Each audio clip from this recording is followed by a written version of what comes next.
Welcome back to the Unveil. Today we're talking about overthinking, and I think this one is going to resonate with a lot of you.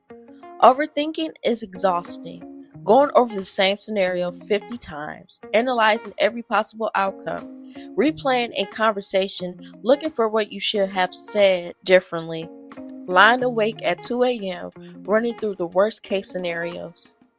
And here's the thing about overthinking that doesn't get said enough. It isn't just a mental habit, it's often a symptom of something deeper, a fundamental distrust of yourself, a deep uncertainty about your own judgment, a fear that if you stop analyzing, just decide, you'll get it wrong in some irreversible way.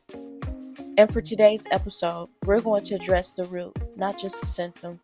Before we dive in, a quick word from the platform that made this podcast possible, RSS.com. RSS.com is where Welcome to the Unveil is host, and it's honestly been one of the most easiest part of building this show.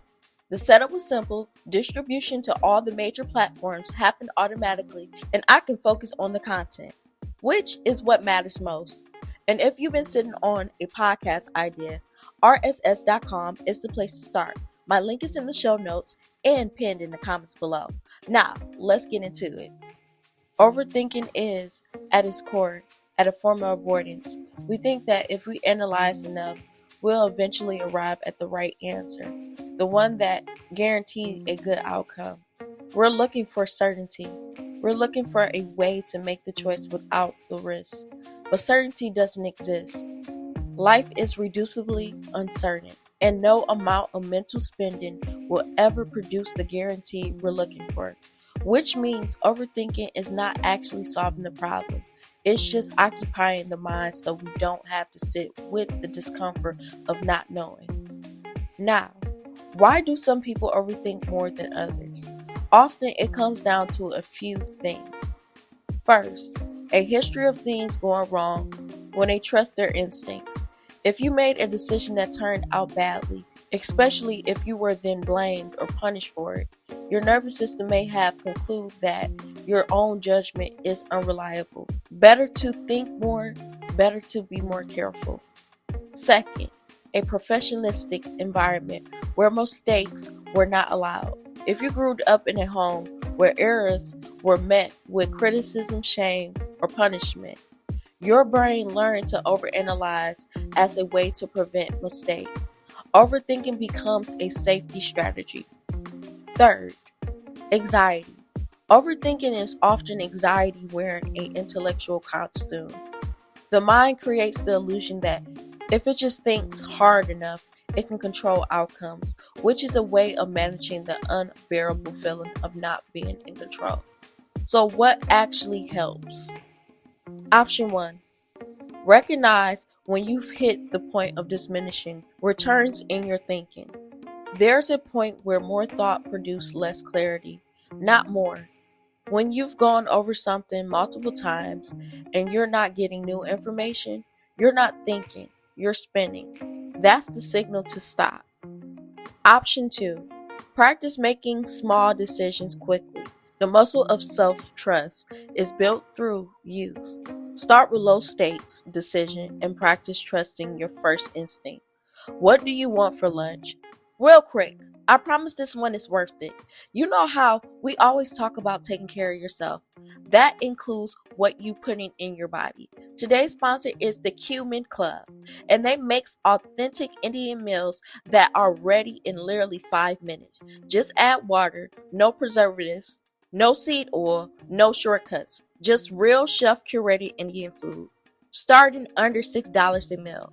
Over 40,000 customers and 3 million meals served. So they're clearly doing something right. Use code SUMMER15 for 15% off your first order and build your box at thecuminclub.com. Link in the show notes. Now back to the episode. Do you want to take? What activity do you want to do tonight? Let yourself decide without deliberating. Notice that most of the time, you're fine. Option 3. Distinguish between helpful analysis and fearful spending.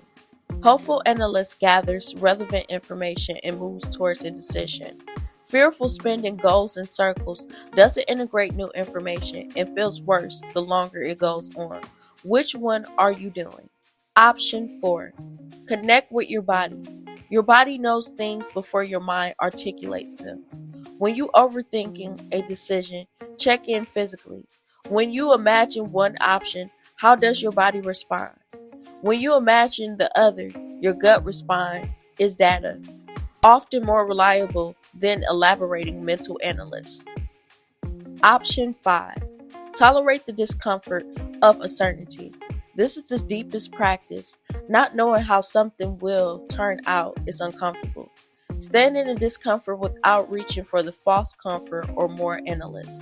That is self-trust in action. And before we close out, I want you to know you are more trustworthy than your overthinking mind gives you credit for. You have gotten through every hard thing you've ever faced. You have made good decisions. You have survived wrong ones. And your capacity to navigate life does not require certainty.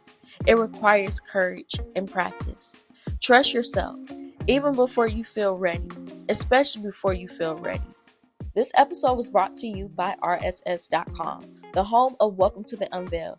If today's conversation stirs something in you and you've been thinking about sharing your own story, RSS.com is how you start. My link is in the show notes and pinned in the comments. Thank you for being here. I love you.